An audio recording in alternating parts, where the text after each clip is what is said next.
All right, guys, questions? How's the shoulder going? It's good. Getting better every day. Getting better every day. Just got to keep working at it.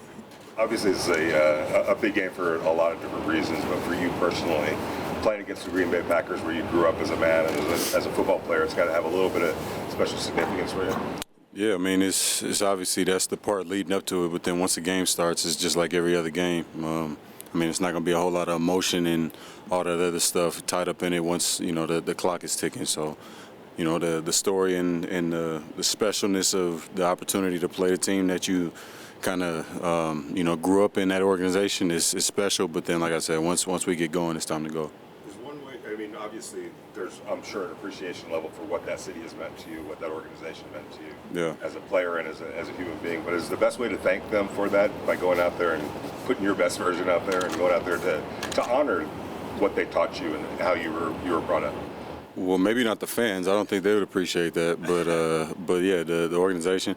I mean, I'm not looking too deep into it as it pertains to that stuff. It's more just, enjoying the opportunity to see some of the old faces, in the training room, coaches, couple players, much different team over the last couple of years since I was there. So, it'll be a cool opportunity to see some of those guys and obviously play against a team that I've never played against. It's my last team to play against, so it'll be fun. The guy that you've talked about in the past that you kind of, helped grow into the man he is in terms of a player, Jaire Alexander. Can you just talk about, how you've seen him grow just as a person and as a player, and what's it going to be like to go against him? Yeah, I mean, he's one of the most locked-in players as far as from the jump that I've got to play with. And I still remember I told a story about our first one-on-one in Green Bay and how I came back in the locker room and he was already on his iPad looking at the tape trying to see exactly what it was. And he came up to me and asked me, what was it that I had seen that led to me doing what I did on the route. So typically at that point, in my career, people were just, if you have young guys come in, especially a rookie, they'll come in and then they'll get beat, and it's just kind of like, we'll learn from it on tape, but it wasn't something that really got to them to their core like how it was with him. So that's when I knew he was going to be a special player. And then, I won't say not that I had nothing to do with it, but I didn't create that monster, but he definitely turned into one. So it's always good to see, a player, especially a highly touted player like that, get drafted in the first round and then realize his potential and live up to it. So it's fun to see, and it's definitely going to be fun to play against. With those experiences and all the reps you took against each other, does this make it even more of a chess match than usual if you guys are matched up against each other Monday? No, I mean it'll definitely be different than any head-to-head or for lack of better words that I've had in the past. But it'll be just like the other ones in the sense that we're not going to be lined up across from each other every play. He's not going to follow me probably every single place, and that's just by, their defensive scheme. I move around a lot and different things like that, and it's just really not how the game is played too much these days. You don't really see one guy just going wherever the guy is because it gives up a lot of tells of what the defense is doing and, and just the way that they scheme. So the times that we'll have, we'll definitely go and compete, but, it won't be some – we line up each other 70 snaps across from each other the whole game, but it'll be fun either way. Would you say the way it ended there was more harmonious than maybe it seemed from the outside? Yeah, I mean, we ended in a good place. I still, not frequently, but I still speak to, the front office guys over there. I checked in on Matt in the offseason, hit him on his birthday. All the coaches over there I love, the ones that are still there. So, the players, obviously they understood the situation as well. So it wasn't some big crazy breakup that people thought it was. Obviously there was, it felt like it just because everything seemed good a week ago and then, obviously I was gone. But a lot of love and respect, mutual love and respect between the Packers and I.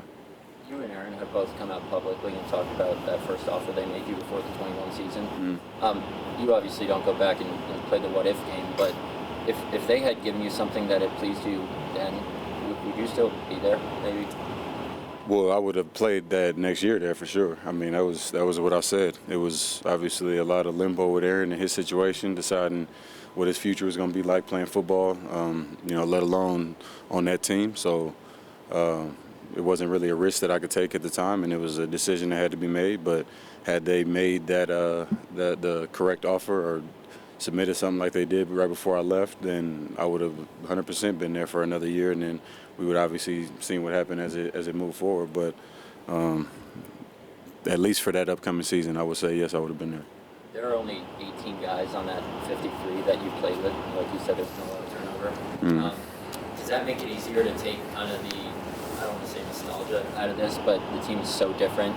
Is it just almost another team, or is there still some connection there? I mean, it's still a connection because it's not really about the players. I'm not bonding with the guys while I'm out there. It's more about the organization and, the uniform, seeing that, because I don't know how many more times in my career, and it definitely hasn't happened to this point, where I'll be able to line up across from somebody with the green and gold on. That'll take some adjusting, getting used to that. But for the most part, it'll be just another game. Has some flashes this season, but hasn't been able to find consistency. What do you think the disconnect has been, just in terms of replicating that over and over? It's just getting the call and executing it every time.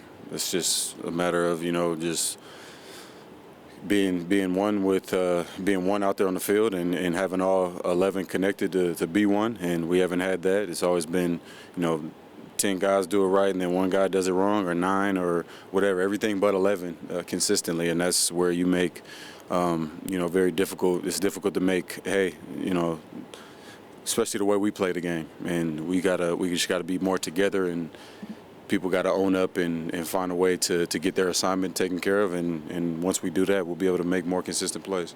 In your experience, is that something that clicks at some point, or is there a turning point? I mean, it can click, yeah, and you can use that as something that where you use the rhythm and find a way to consistently keep that going, and then it can be a time where you figure it out and then you go on a dry spell. So you just have to, it's always a work in progress. It's never something that you just figure out and then, you got it taken care of. It's something that you got to work at and continue to work at to be in a place where you feel comfortable as a team. What makes Aaron Jones such a special player, and what can you tell the defense about his style of play from being with him in that locker room for so many years? Yeah, he's just such a unique runner, very explosive player, and I never seen anybody like him as far as just how vertical he plays. It's not a lot of breaking down, and I think that's a pretty unconventional way of playing that position because, people are coming out of everywhere. You running through the smoke, you can easily get hit, especially with he's not A.J. Dillon size. So going through the hole, I think people aren't ready for it. It's like I said, it's just so downhill and so vertical. He doesn't really give people time to get a plan together. You just kind of get up on them, and very slippery player and really good vision. And when you put those three together, it creates a pretty big problem. You guys all good? All right. Cool.